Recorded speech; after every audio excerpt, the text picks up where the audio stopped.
So Road to Vostok just released its new launch trailer, and for an indie game built by a single developer, it's kind of insane. Not because it looks perfect, but because it looks focused, intentional, and honest. You can tell this game isn't trying to compete with the biggest extraction shooters on the market. It's not chasing trends, it's not over-promising, it's just slowly becoming something unique. And that's what makes this trailer interesting. It's not a sales pitch, it's a progress update. So in this video, I want to break down what's new in the launch trailer, what really stands out, and why Road to Vostok is shaping up to be one of the most genuine single-player extraction shooters out there. So whether you've been following this game for years, or this is your first time hearing about it, this trailer tells you a lot about where Road to Vostok is heading. So let's get into it. The first thing that really stands out in this trailer is the cat. I'm assuming that you'll be able to gather little furry companions along your journey. After all, Vostok is a brutal and lonely place, so having a little friend would fill me with courage before venturing out.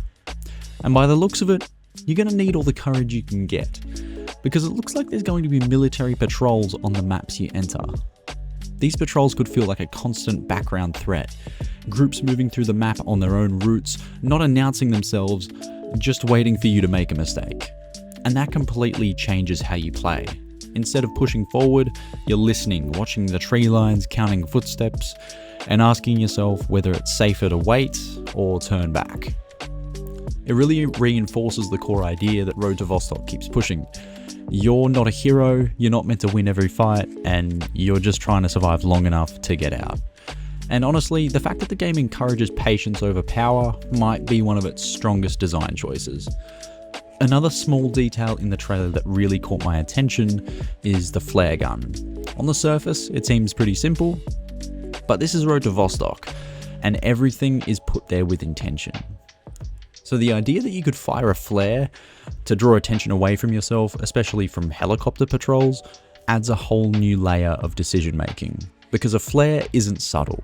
It tells everyone in the area that something is happening.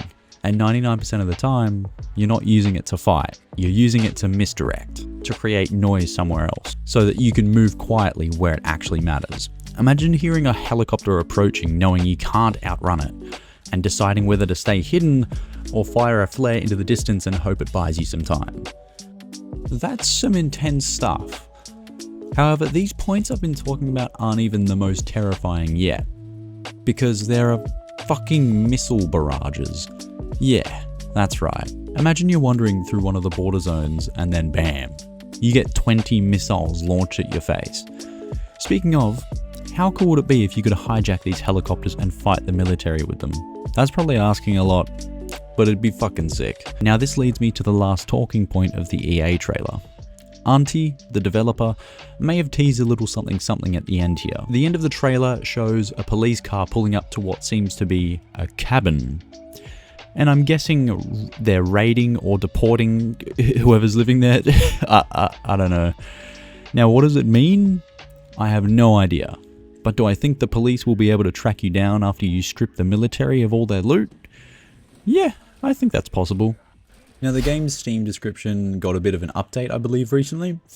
And the only notable things I noticed were some border zones requiring boats and waterways to cross, which I think is really cool. And also seasonal change, if you survive long enough, which, let's be honest, won't be most of us. There is also a chance of seeing the northern lights on a clear night sky. Something I found quite interesting as well, on top of the changing lighting conditions and weather, dynamic events occur every now and then in the game world. These events vary from small ambient sounds to aerial events like airdrops and crash sites, all the way to faction-based special events. I'm unsure what exactly that entails, but I'm sure it's cool as shit.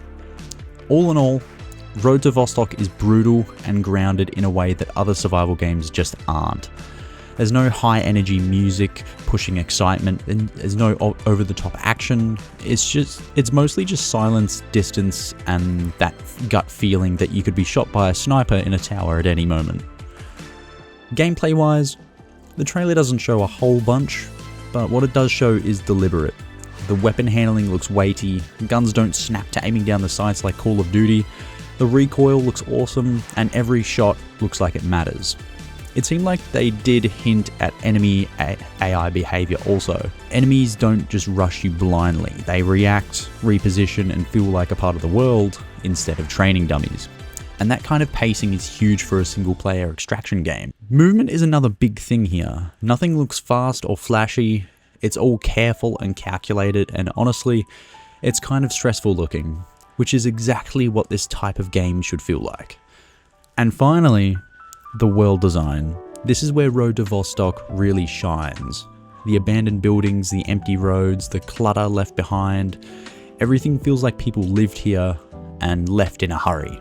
There's environmental storytelling everywhere, not through cutscenes or exposition, but through what's missing.